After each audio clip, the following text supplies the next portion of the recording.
Andy Warhol once wildly predicted that everybody would have 15 minutes of fame. In my case, he was half right. Back in 1992, I got 30 minutes of fame when I was a contestant on the game show Jeopardy! Now, Jeopardy's not your typical game show. You don't see contestants dressed up in garish costumes, screaming and jumping around. Jeopardy! Is a game show with decorum and civility, where knowledge and smarts are rewarded. It's been a television staple for decades and hosted by Alex Trebek ever since 1984. Millions of people, Jeopardy! Hasn't changed much over the years. And it remains very popular, but in the 90s, it was really big. Millions of people watched Jeopardy! Religiously, and I was one of them.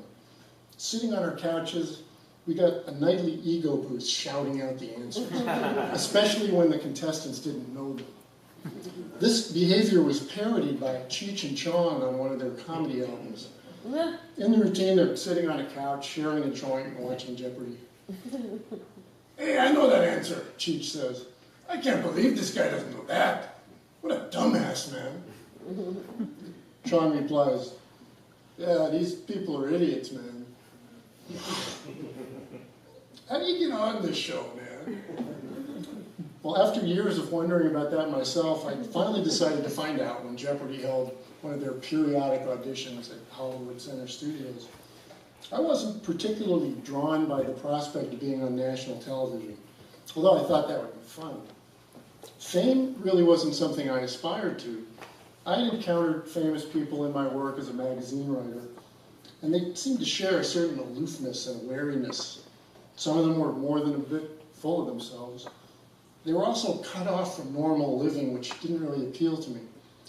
Now, what attracted me to Jeopardy! Was the money you could win just for knowing stuff. I'd recently gone through a divorce and I was cash poor, so here was cash for the taking. Count me in.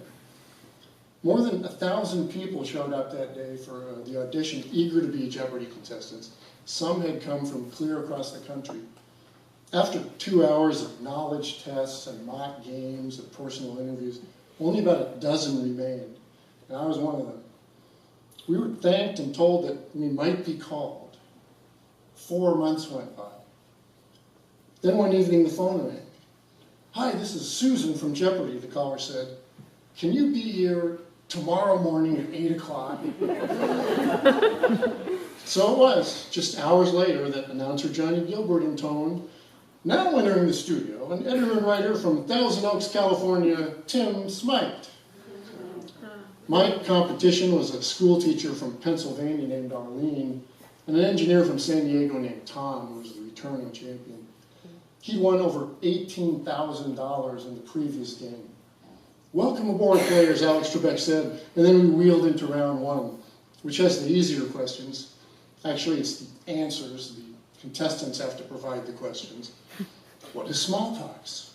Who is Diamond Jim Brady? Who is Vladimir Lenin? What is a snare drum? What is a manta ray? We're really going, I knew all of these, and the questions to almost every other clue. Problem was, so did my opponents. Now, we'd been told that you couldn't buzz in before Alex finished reading a clue or you'd lock yourself out. I tried to time it just right, but try as I might, I couldn't seem to buzz in first. Before I could blink, my two opponents had racked up hundreds of dollars and I was still standing at zero. Even worse, unlike my opponents, I was holding my corded button down at my side, out of sight. No one watching on TV would be able to see that I was trying to buzz in. I would be the guy Cheech and Chong would be rating. He doesn't know that? What a dumbass, man. Just before the first commercial break, I finally broke through and nailed a question worth $500. But I was still a distant third. A production assistant came over to give us cups of water. What am I doing wrong? I implored. Try buzzing in just a split second faster, she suggested. So it was clear now the buzzer was my real adversary here. I held it up and glared at it. Game resumed, and employing the new buzzer technique, I started to make up ground. What is scrumptious? Who is Mary Tyler Moore? Who is Omar Khayyam? What is IBM? At the end of round one, Arlene had $2,900 Tom 2,300, and I had 1,200. This brought us to the show's Banter with Alex interlude. Now earlier, they'd given us index cards, and we were asked to jot down some things that Alex could ask us about. In my years as a magazine writer, I had some interesting experiences. I dived on sunken Spanish galleons in the Florida Keys, been on a cattle drive in Montana. I'd rafted through the Grand Canyon. I'd batted against pitching legend Sandy Koufax.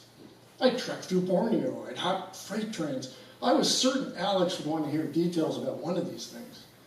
So I listed all of them, and then whimsical note, I threw in that I'd once won a prize in a whistling contest.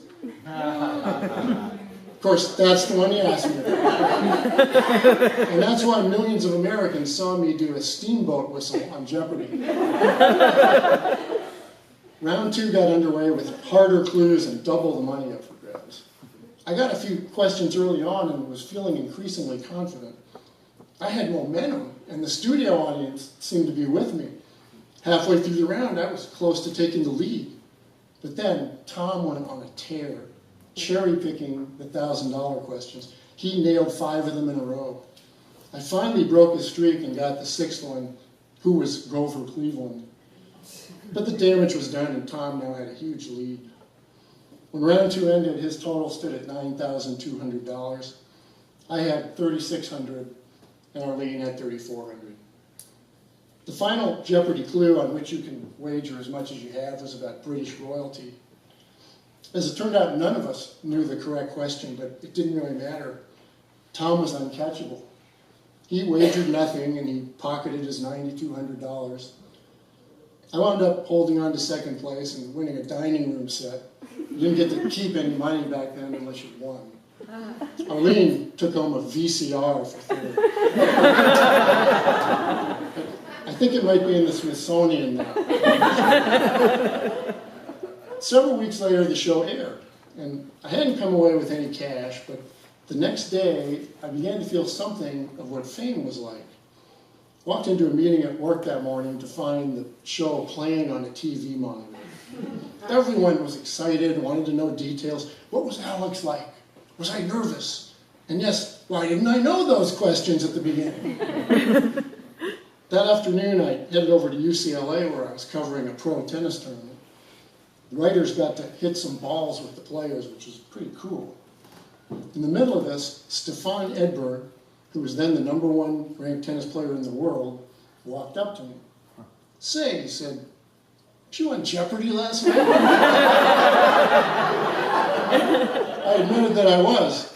"Cool," he gushed. He called over Jim Courier, who was then ranked #2 in the world. Jim, he said, "This guy was on Jeopardy last night." Moments later, I was surrounded by 6 or 8 of the world's top tennis players. They're all staring at me, starry-eyed. They're peppering me with questions. Walking through Westwood later on, 4 or 5 people that I passed looked at me and did double takes. Now, I'd done that myself once when I'd seen Gene Wilder on the street. I always wondered how that affected celebrities, and now I knew, and it was really kind of creepy. Then another person stopped dead in his tracks right in front of me. "Hey, you're that whistle dude from Jeopardy!" Of course, as Andy Warhol foretold, fame can be fleeting. That's especially true for Jeopardy contestants. The show's on TV every weeknight with new challengers, and within a few days, my moment in the sun had pretty much set. But even after all this time, there's still some residual thing. There's a certain cachet that comes with having been on Jeopardy. When people find out, it always elevates me a bit in their eyes. Every few years, I'll dig out the DVD I have of the show and view it. Watching the first few minutes, I still get annoyed with that damn buzzer. And I always wish that Alex had asked me about treasure hunting or the cattle drive, but he always asked about the stupid whistling contest. And of course, although I had some shining moments, I always lose. But even though I came up short, I still have all the memories of being on the show and its aftermath. I got to feel for just a little while what a small measure of fame was like without having my life turned upside down forever. I've decided that's not a bad thing. Do I wish I'd won the game and maybe a few more? Of course. I certainly could have used the money, and I wanted to keep on playing. It was fun. But then, had I won, I wouldn't have the handsome oak dining room set that still graces my home today. And I can still do this.